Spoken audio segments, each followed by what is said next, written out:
In mathematics, and more specifically in naive set theory, the domain of definition of a function is the set of input, or argument values for which the function is defined. That is, the function provides an output, or value for each member of the domain. Conversely, the set of values the function takes on as output is termed the image of the function, which is sometimes also referred to as the range of the function. For instance, the domain of cosine is the set of all real numbers, while the domain of the square root consists only of numbers greater than or equal to 0. When the domain of a function is a subset of the real numbers, and the function is represented in an xy Cartesian coordinate system, the domain is represented on the x-axis. Formal definition. Given a function f, x, y, the set x is the domain of f, the set y is the codomain of f. In the expression f, x is the argument and f is the value, one can think of an argument as an input to the function, and the value as the output.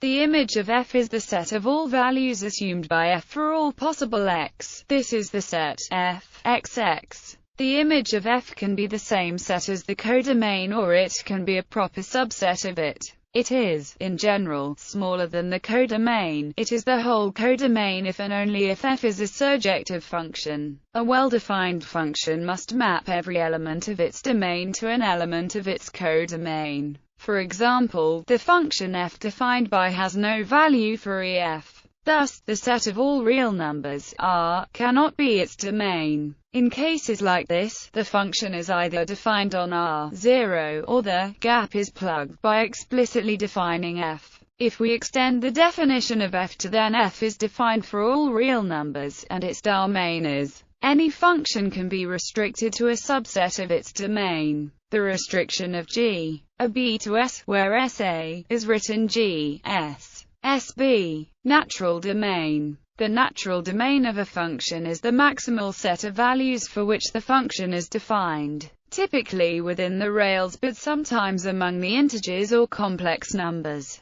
For instance, the natural domain of square root is the non-negative rails when considered as a real number function. When considering a natural domain, the set of possible values of the function is typically called its range. Domain of a partial function. There are two distinct meanings in current mathematical usage for the notion of the domain of a partial function from x to y, i.e., a function from a subset x of x to y. Most mathematicians, including recursion theorists, use the term domain of f for the set x of all values x such that f is defined. But some, particularly category theorists, consider the domain to be X, irrespective of whether f exists for every x in X. Category theory. In category theory one deals with morphisms instead of functions. Morphisms are arrows from one object to another. The domain of any morphism is the object from which an arrow starts.